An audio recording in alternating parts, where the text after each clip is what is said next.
et que vous l'arrosez, eh ben, les premiers mois, il ne se passe rien du tout. Le deuxième mois, il n'y a toujours rien du tout qui se passe.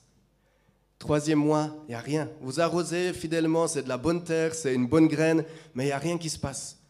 6 mois, il n'y a rien. Une année, il n'y a rien du tout. Même que vous arrosez patiemment, vous en preniez soin, vous avez la main verte, mais il n'y a rien du tout qui se passe.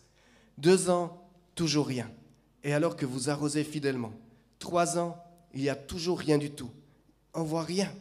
Et là, beaucoup de personnes, ils vont arrêter, ils vont dire, mais là, c'est de la foutaise, il n'y a rien du tout, il n'y a rien qui va pousser, c'est impossible. Mais ceux qui persévèrent, ceux qui ont vraiment la main verte et puis qui sont passionnés, ils vont continuer d'arroser. Et à peu près, après 2000 jours d'arrosage, c'est-à-dire quasiment 7 ans, c'est là que tout d'un coup, il y a une pousse qui sort de terre, de ce bambou. Et simplement, du moment qu'elle sort de terre, elle a une croissance phénoménale d'à peu près 12 mètres par année. Donc 1 mètre par mois, c'est quasiment visible à l'œil nu. Mais qu'est-ce qui permet cela? C'est que pendant que tout le monde pensait qu'il ne se passait rien, pendant 7 ans, en fait, il ne se passait rien en surface, mais sous la terre, il y avait quelque chose qui se passait et il y avait tout un réseau de ramifications et de racines hyper profondes qui allaient pomper l'eau et les sels minéraux jusqu'au plus profond de la terre afin d'amener, ensuite, quand ça allait sortir de terre, de permettre cette croissance extraordinaire. Et je pense que là, il y a aussi un message, peut-être que dans vos vies, vous dites, mais ça fait plusieurs temps que j'ai essayé de semer, que j'ai l'impression qu'il n'y a rien qui bouge. En surface, il n'y a rien, mais je crois vraiment, c'est un message pour vous aujourd'hui, en profondeur, quelque chose se passe. En sous-marin, alors que vous ne pensez pas, mais Dieu est à l'œuvre et il est en train de faire quelque chose. Et je crois que c'est aussi un message pour l'Église. Il est en train de faire quelque chose. Et souvent, on voit le succès de certaines personnes, on voit le succès de certains ministères, de certaines personnes qui ont marqué l'histoire. Et en fait, ce qu'on voit, c'est que la pointe de l'iceberg. On ne voit pas tout le travail initial, on ne voit pas aussi tous les échecs, tout ce qui s'est passé dans l'ombre. Vous savez, Walt Disney, c'est-à-dire Mickey, le Roi Lion, Bambi, etc., tous ces films à gros succès, au début, quand il avait son projet, quand il cherchait des investisseurs, ils ont présenté le projet et ils cherchaient un financement. Et ils ont été voir une banque, 2 banques, ils ont essuyé plus de 301 refus.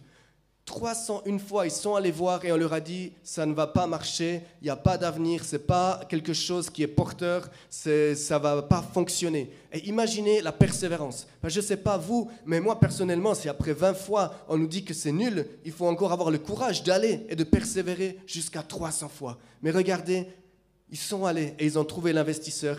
Et regardez le succès qu'il y a eu. Et je pense que l'investisseur, lui, il s'est dit qu'il avait bien eu raison d'investir avec eux.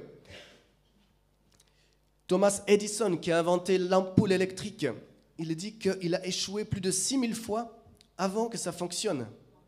Mais c'est quelqu'un qui était déterminé. Il savait que ça allait fonctionner. Et il a essayé, et il a trouvé en gros 6000 raisons de faire mieux. Et à la 6000e fois, ça a fonctionné. Et il y a eu cette ampoule électrique. Et tout où on est au bénéfice aujourd'hui, c'est parce que quelqu'un a persévéré et ne s'est pas stoppé. Et il n'a pas arrêté. Michael Jordan, que beaucoup considèrent comme un des plus grands basketteurs de l'histoire, quand il avait 15 ans, en 1978, quand il jouait en high school, les sélectionneurs de l'époque ne l'avaient même pas pris dans l'équipe de son lycée en disant qu'il n'avait pas le talent suffisant. Regardez encore comme il se trompait. Et si lui les avait écoutés, il allait passer à côté de sa carrière. Des fois, vous allez tomber sur des personnes qui vont vraiment vous décourager, qui vont vraiment tout faire pour vous stopper, pour vous démoraliser. Mais il faut continuer.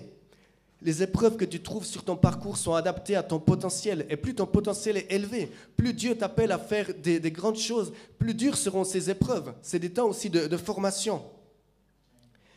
Et dans chaque épreuve, l'ennemi veut te voler quelque chose.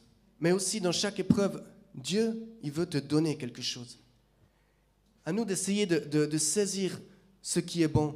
Un pasteur disait qu'un échec, du moment qu'on sait en tirer une expérience, ce n'est plus vraiment un échec, mais ça devient un avantage pour la suite. Et je crois que c'est des choses qui sont une réalité. On va lire le texte de 1 Roi 18, versets 41-46. Et je vais inviter Camille à le lire parce qu'il a tellement bien lu avant que je vais te laisser le lire.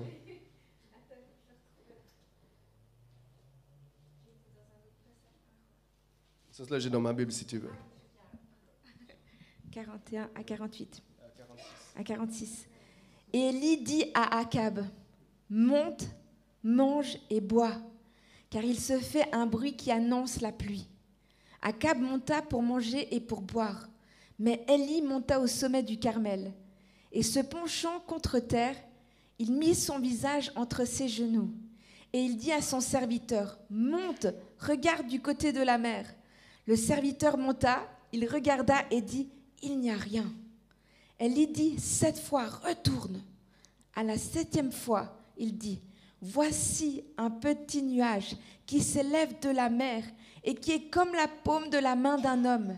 Élie dit, monte et dis à Akab, attelle et descends, afin que la pluie ne t'arrête pas. En peu d'instants, le ciel s'obscurcit par les nuages, le vent s'établit et il y eut une forte pluie. Akab monta sur son char et partit pour Jizreel.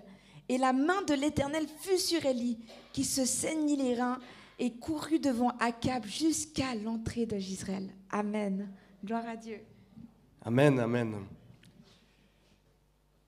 Il s'agit d'un contexte en fait où il y a une sécheresse absolue. Imaginez que pendant plus de 3 ans et demi, il n'y a pas eu de pluie et même pas de rosée le matin. Donc tout le pays était complètement sec. Je ne sais pas justement si vous avez eu l'occasion d'aller en Afrique ou comme ça, à certains moments c'est sec, il fait froid, il fait chaud, pardon, c'est sec, il n'y a rien qui pousse, c'est comme stérile, c'est désertique. Et là, on peut imaginer vraiment 3 ans et demi sans pluie, sans même la rosée. Et c'est non seulement toute la nature qui est complètement séchée, qui est comme en perdition, qui est en train de se mourir, mais c'est également une sécheresse spirituelle, parce qu'ils vivaient vraiment aussi quelque chose qui était compliqué. C'était un ciel qui était fermé, non seulement parce qu'il n'y avait pas de pluie, mais il y avait aussi comme une oppression spirituelle qui régnait. Et c'était un climat hostile à l'évangile, parce qu'il y avait la reine Jézabel qui régnait avec son mari Achab, et elle avait fait assassiner quantité de prophètes de l'Éternel. Donc ceux qui restaient, ils devaient se terrer, ils étaient cachés. C'était vraiment un climat qui était difficile, qui était dur, des cœurs qui étaient endurcis, qui étaient pervertis par les prophètes de Baal de l'époque, qui avaient pignon sur rue et qui pouvaient manifester comme ils voulaient. Et donc c'était pas du tout facile, et dans ce climat hostile avec la reine Jézabel et le roi Achab qui faisaient vraiment régner la terreur. C'était un régime de terreur qui était là-bas.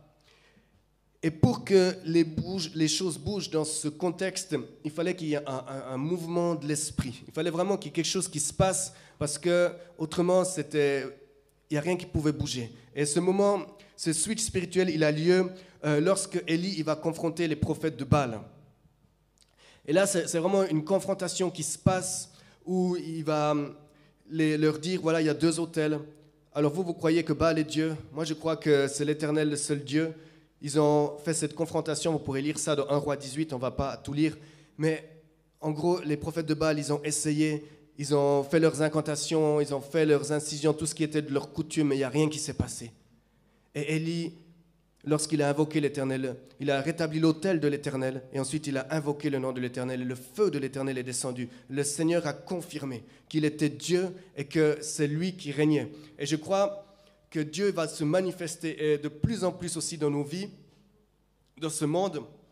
On voit que plus le temps avance, plus il y a une oppression du monde des ténèbres. On voit que c'est comme si ça devient de plus en plus sombre, mais en même temps, alors que ça devient de plus en plus sombre, la lumière de Christ va de plus en plus briller. Et je crois que le Seigneur va manifester sa gloire et qu'il ne faut pas avoir peur de confronter aussi les puissances, parce que le Seigneur il va toujours répondre à qui il est par sa puissance qui va se manifester. Et donc, le feu est descendu sur l'autel d'Élie, et tous ces adorateurs de Baal, Élie les a exterminés, et il y a la gloire de Dieu qui est descendue. Et c'est à ce moment-là où il y a eu vraiment ce mouvement de l'esprit, où il y a eu vraiment un mouvement dans le monde spirituel, que Élie, il a pu entendre le son du ciel, parce qu'il a pu entendre à ce moment-là qu'il y avait le son d'un grondement, le son d'un tonnerre. Pour entendre ce son-là, il fallait qu'il y ait ces choses qui bougent. Parce qu'avant cela, ce n'était pas possible. Mais il y a eu ce mouvement, il a entendu ce son du ciel. Il a entendu ce tonnerre qui allait venir. C'était un son prophétique qu'il a entendu. Et donc, Élie, il est avec son serviteur. Et dans le passage qu'on a lu, justement, ils vont monter sur la montagne. Et écoutez-moi bien, physiquement, il n'y a encore rien. Dans le monde physique, à ce moment-là, c'est rien qui s'est passé. Il fait toujours aussi chaud, le ciel est toujours aussi fermé, c'est toujours aussi sec à côté. Et Élie, il va escalader cette montagne. On ne sait pas, je pense qu'il y a peut-être pour quelques heures de marche quand même. Peut-être il y avait les questions de son serviteur qui disaient « Mais Élie, qu'est-ce qu'on va faire là-haut? Qu'est-ce qui va se passer sur cette montagne ?» Mais il a marché. Et vous savez, j'ouvre une parenthèse, mais c'est souvent la même chose dans nos vies. Quand on veut voir le miracle, il y a tous les signes qui vont être contraires. Des fois, juste avant la percée, c'est là qu'on a l'impression qu'il y a tout qui va s'assombrir, qu'il n'y a rien qui va se passer comme on aimerait. Et toutes les circonstances seront faites pour nous décourager. Et souvent, c'est juste avant qu'on va y avoir la percée dans nos vies, avant qu'on va recevoir le miracle, l'ennemi, il va vraiment essayer de saper le moral et d'amener toutes des circonstances défavorables afin qu'on abandonne. Et beaucoup de personnes, malheureusement, ils vont jeter l'éponge à ce moment-là. Ils vont abandonner. Ils vont dire « Ah, mais c'est plus pour moi, j'ai tellement essayé, ça fait tellement d'années que j'essaye qu'ils vont laisser tomber. » Et c'est une image qui m'a marqué, c'était une image un peu comme dans une bande dessinée. Il y avait comme une vue de coupe avec deux galeries de mines. Et puis on voit une galerie de mines où il y a le mineur, il y a un trésor, un énorme trésor, et il est vraiment à un coup de pioche de faire céder la paroi et d'atteindre le trésor. Mais on voit le mineur qui a fait demi-tour, la pioche sur l'épaule, et qui s'en va, et qui dit « De toute façon, il n'y a pas de trésor dans cette mine, c'est trop dur. » Et on voit un autre mineur dans une autre galerie de mines, il est encore à quelques mètres, mais lui, il est là, je sais qu'il y a le trésor et je vais l'atteindre. Et lui, il va l'atteindre. Et des fois, je pense dans notre vie, il suffisait d'un coup de pioche supplémentaire pour atteindre le trésor, pour voir la gloire de Dieu. Et des fois, comme ce mineur, on a la pioche sur l'épaule et on a fait demi-tour, on a dit « Ah, c'est trop difficile, on abandonne. » Et je crois vraiment que le Seigneur, il veut vous redonner courage ce soir, de dire « N'abandonne pas, va de l'avant, parce qu'il y aura ce miracle, ça va se passer. » Et donc, si on revient à notre texte, on voit Élie, maintenant, ils ont atteint le sommet du Carmel. Et peut-être pour Élie, c'est aussi des questionnements, parce que certainement, il s'est dit, mais quand je vais arriver au sommet, Seigneur, je t'ai obéi, je monte au sommet du Carmel, je vais voir un ciel orageux. Mais là, il n'y a rien du tout. C'est un ciel qui est de plomb, d'un bleu éclatant, une chaleur torride. Il est là, certainement épuisé. Et il dit, mais qu'est-ce qui va se passer? Et puis son serviteur, certainement, il le regarde bêtement, il lui dit, puis on fait quoi maintenant ici? Qu'est-ce qui se passe? C'est quoi la suite du programme? Et là, il va commencer vraiment d'aller en profondeur. Élie, il ne s'est pas rebellé. Il n'a pas été là, ouais Seigneur, écoute, moi je t'ai obéi, je suis monté au sommet du mont Carmel, puis il n'y a rien, de toute façon ça fait 3 ans et demi qu'il n'a pas plu, qu'est-ce que je vais faire? Non. Il a commencé quelque chose avec beaucoup d'humilité et de respect. Et Élie, il est là, je pense vraiment dans cette intimité avec Dieu, il connaît qui est son Dieu, il connaît vraiment la grandeur de Dieu, la gloire de Dieu. Et Élie, il va juste être là, il va se prosterner devant Dieu. Il est là, il met vraiment sa tête entre les genoux et il adore Dieu.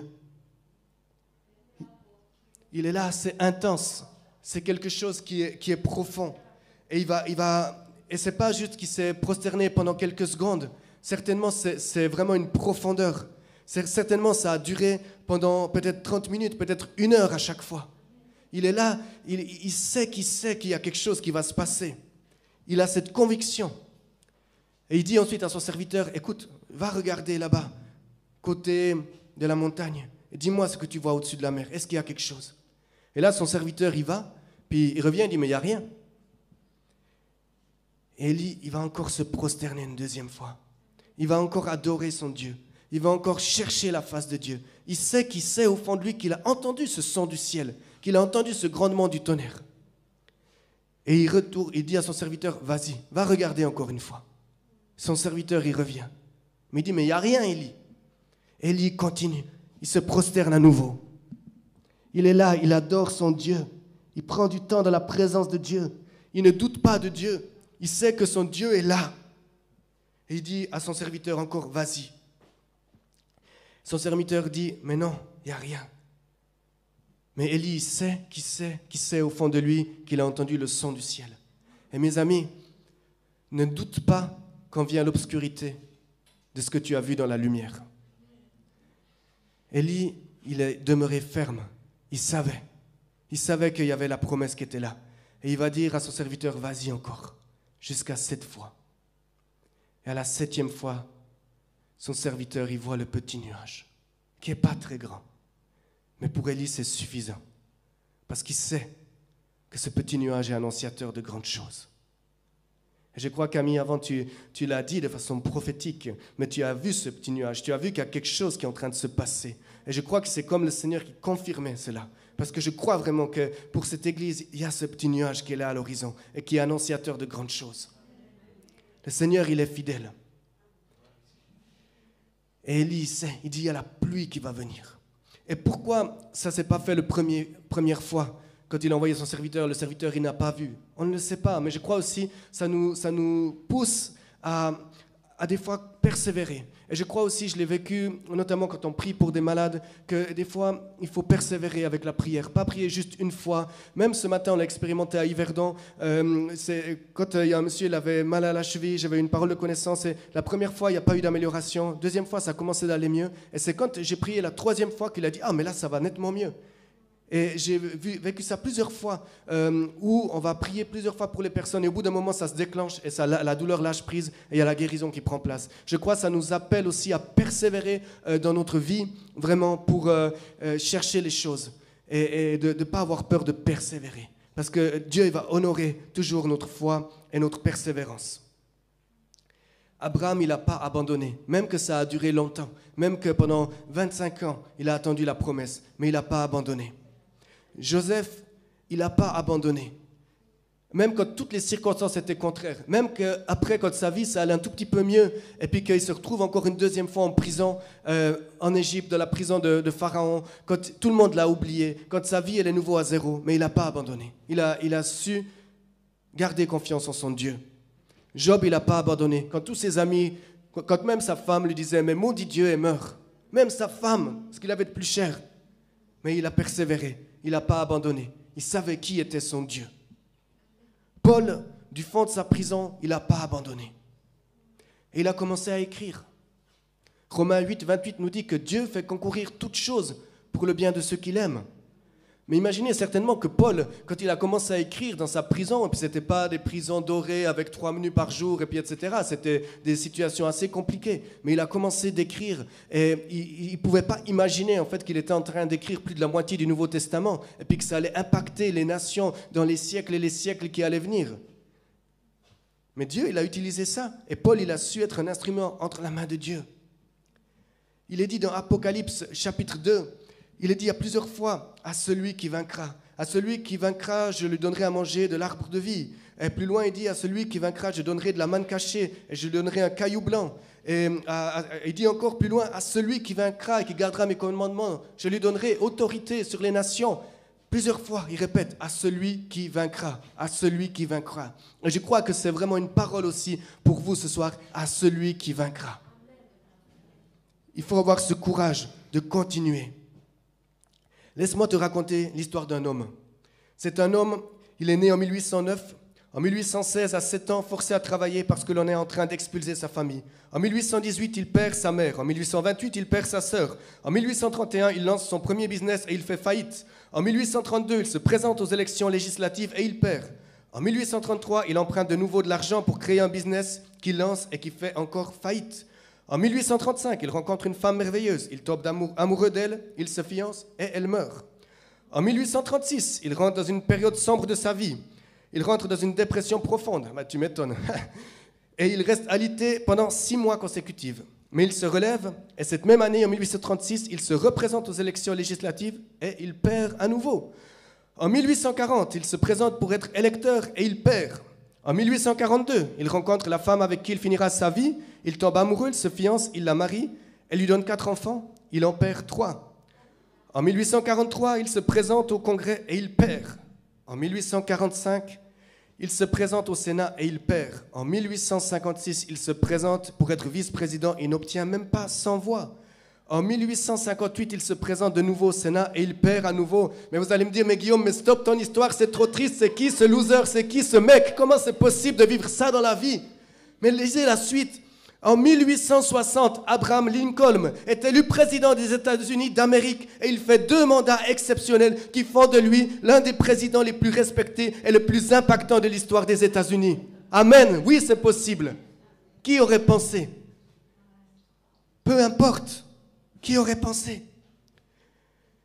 Une citation de Winston Churchill, qui était Premier ministre anglais durant la Deuxième Guerre mondiale. Il a dit « Le succès n'est pas final, l'échec n'est pas fatal, c'est le courage de continuer qui compte. » Et je crois qu'il faut vraiment s'en tenir à ça, qu'il faut oser aller de l'avant et ne jamais abandonner. Il y a un verset qui m'a beaucoup parlé dans la parole de Dieu, c'est de Habakkuk 2, le verset 4, qu'on va lire. Il est dit, écris la prophétie, grave-la sur des tables afin qu'on la lise couramment. Enfin, je lis à partir du verset 2. Car c'est une prophétie dont le temps est déjà fixé. Elle marche vers son terme et elle ne mentira pas. Si elle tarde, attends-la, car elle s'accomplira certainement. Voici son âme s'est enflée, elle n'est pas droite en lui, mais le juste vivra par sa foi. Et j'aimerais que vous méditiez ça, car c'est une prophétie dont le temps est déjà fixé. Elle marche vers son terme et elle ne mentira pas. Si elle tarde, attends-la, car elle s'accomplira certainement. Peut-être vous avez reçu certaines prophéties dans votre vie, certaines choses, ça fait longtemps, vous dites, mais ça fait longtemps qu'on attend, Seigneur, qu'est-ce qui se passe? Pourquoi c'est bloqué? Mais j'aimerais vous dire, c'est en marche. Il y a quelque chose qui est en marche.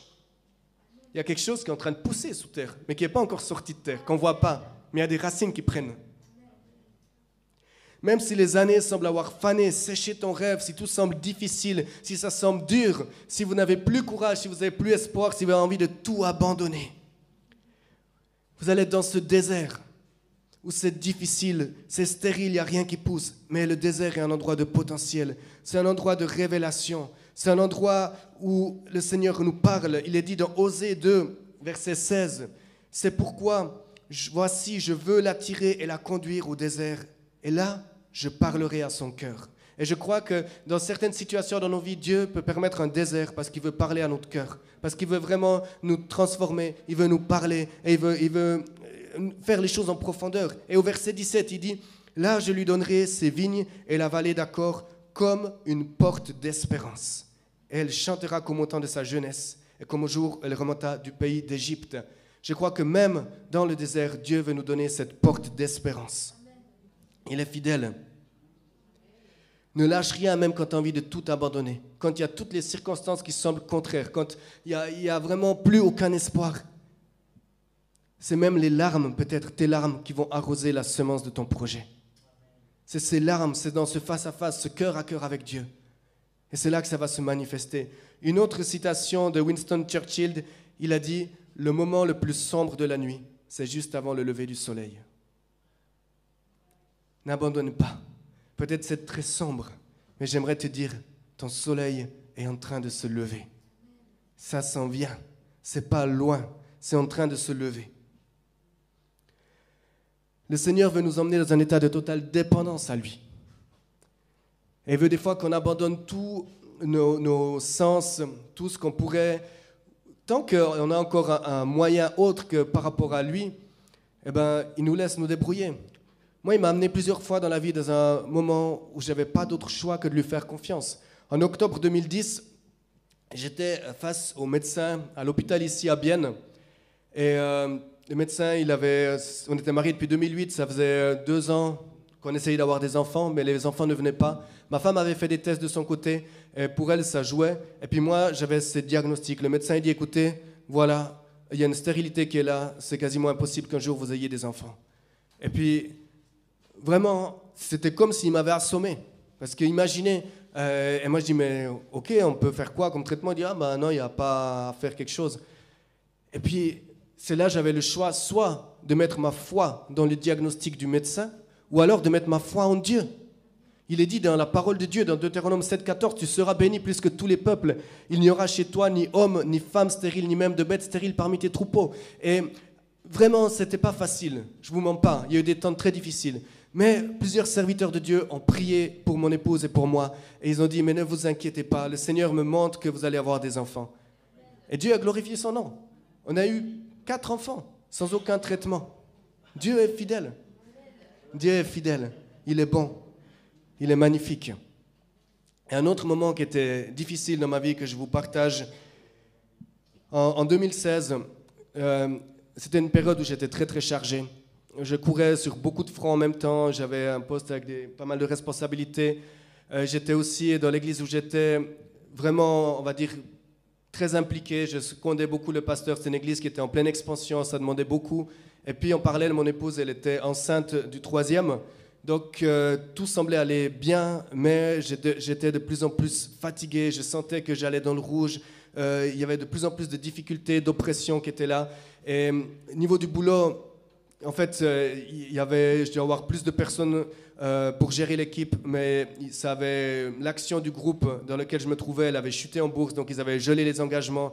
Il fallait faire plus avec moins de monde, et ça m'a amené vraiment dans le rouge. Et au niveau du ministère, tout semblait rose, mais tout n'était pas si rose que ça, parce que j'ai l'impression que c'était comme si une relation commençait à se détériorer. Vous savez, des fois, on a fonctionné, puis on sent que l'esprit n'y est plus, et puis qu'il faut prendre une autre direction. Et je sentais comme que c'était plus juste, c'était plus ma place, mais j'arrivais pas à me persuader. Et ce qui s'est passé début 2017, mon épouse, lors d'un contrôle de routine, elle a été hospitalisée d'urgence, d'abord à Payerne, et là, ils ont vu qu'il y avait le risque d'un accouchement prématuré. Et du coup, moi j'ai pensé, bon, ça va aller, Dieu au contrôle, c'est bon. Et j'ai essayé de gérer j'avais déjà les Azer et Jemima qui étaient plus grands, il fallait les placer, il fallait que je continue à bosser, c'était une période difficile, très sombre. Et plusieurs fois, ça a évolué défavorablement. Donc mon épouse, ils l'ont transférée au CHUV après 2 semaines.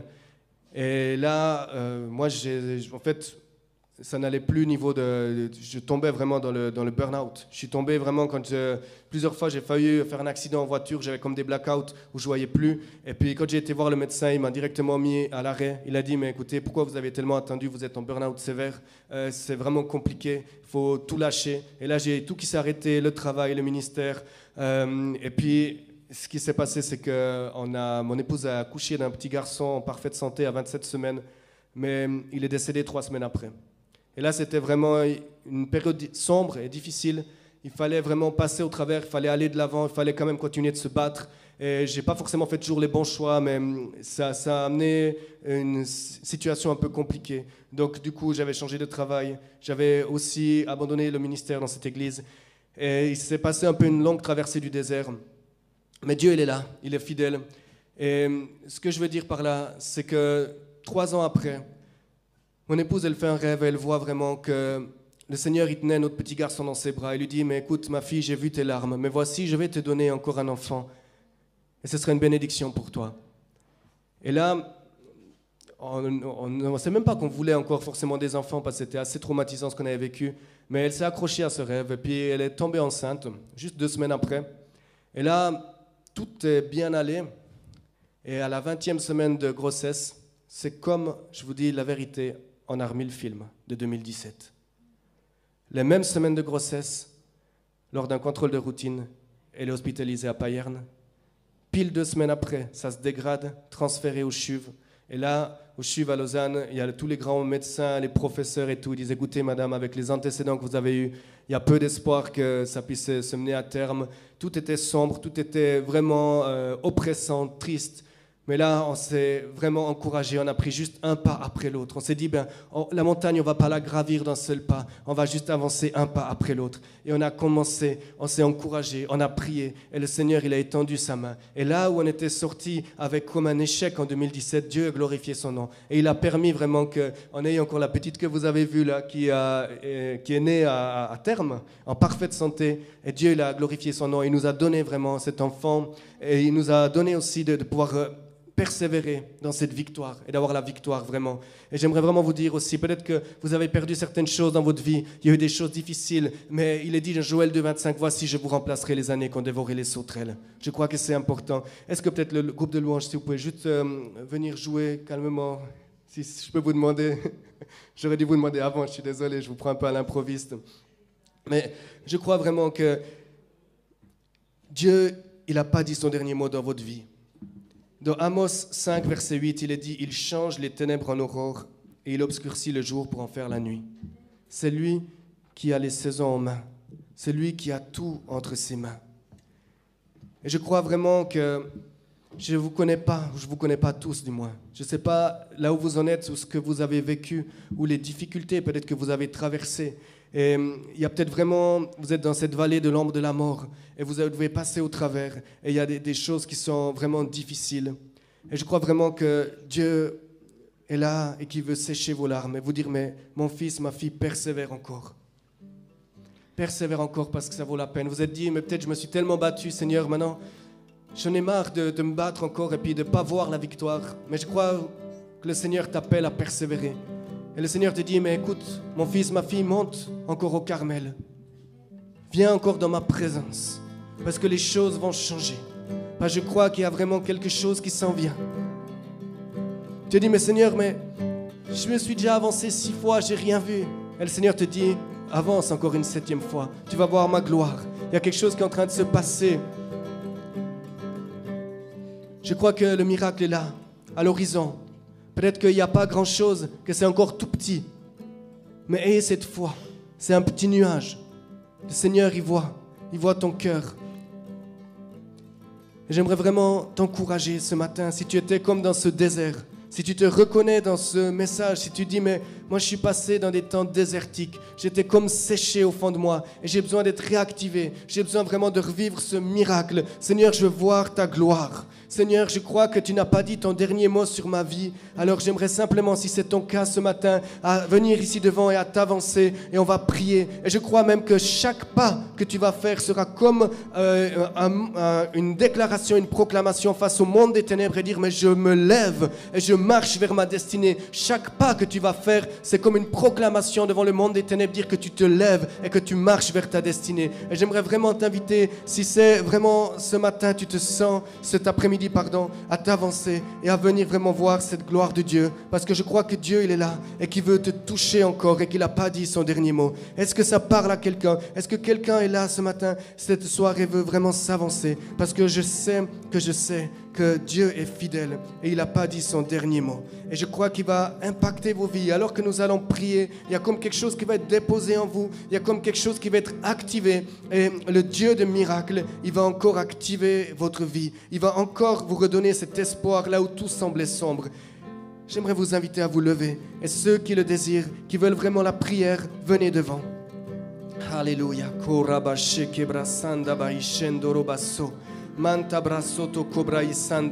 Seigneur Jésus, je te remercie parce que tu es là. Tu vois, Seigneur Jésus, les personnes qui s'avancent. Et tu vois, Seigneur Jésus, ces rêves qui ont été comme stoppés par l'ennemi. Mais je veux déclarer ce matin qu'il y a quelque chose qui est là, qui s'en vient. Il y a quelque chose qui s'active. Je veux déclarer, Seigneur Jésus, ce matin qu'il y a quelque chose qui vient. Il y a quelque chose qui reprend vie, Seigneur. Il y a comme une semence qui était là, qui était comme morte, mais ça vient, ça reprend vie. Et j'appelle cette vie de l'esprit. J'appelle maintenant ce miracle à venir. Tu connais leur cœur, tu sais exactement, Seigneur Jésus, ce dont ils ont besoin. Seigneur, viens manifester ta gloire. Viens manifester ta gloire, Seigneur Jésus, et viens toucher et impacter, Seigneur Jésus, parce que c'est toi qui redonnes vie. Et j'appelle maintenant à tout ce qui était mort maintenant, que ça reprenne vie. La vie de Jésus, la vie de Jésus. Et là où l'ennemi il avait comme des droits, qu'il avait séché des choses, j'appelle maintenant la vie. Et je déclare que les ténèbres ont reculé devant l'agneau immolé. Et tout ce qui était des ténèbres, tout ce qui était des oppressions, maintenant ça lâche prise. Je prends autorité, je me positionne en toi, Jésus, et je veux déclarer maintenant que toute puissance démoniaque, toute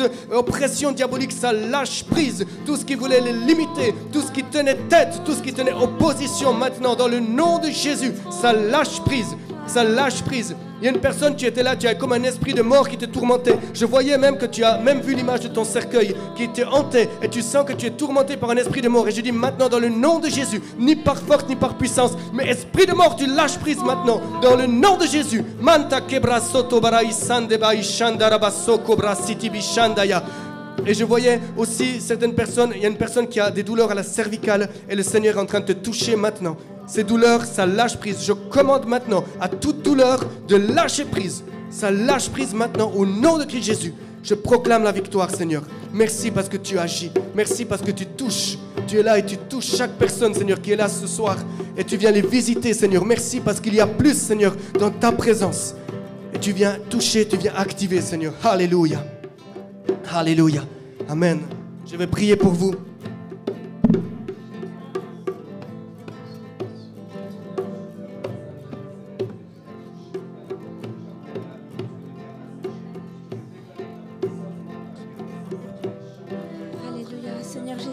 envie de tapisser ce lieu de ta présence maintenant. Seigneur, merci pour cette onction de miracle, miracle.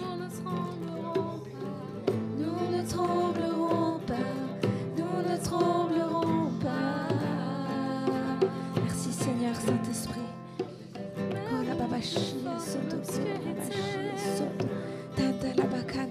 Seigneur, merci Père parce que tu détruis des racines, Seigneur, d'amertume, tu détruis des racines de mort, tu détruis des racines méchantes dans le nom de Jésus.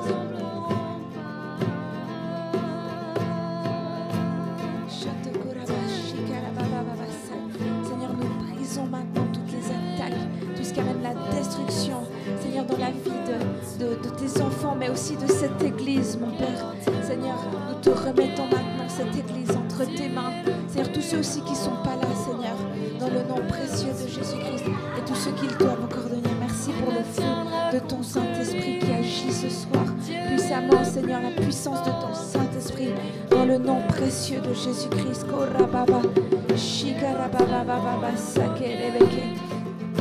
Et le plus grand, tu alléluia, que le feu du Saint-Esprit agisse.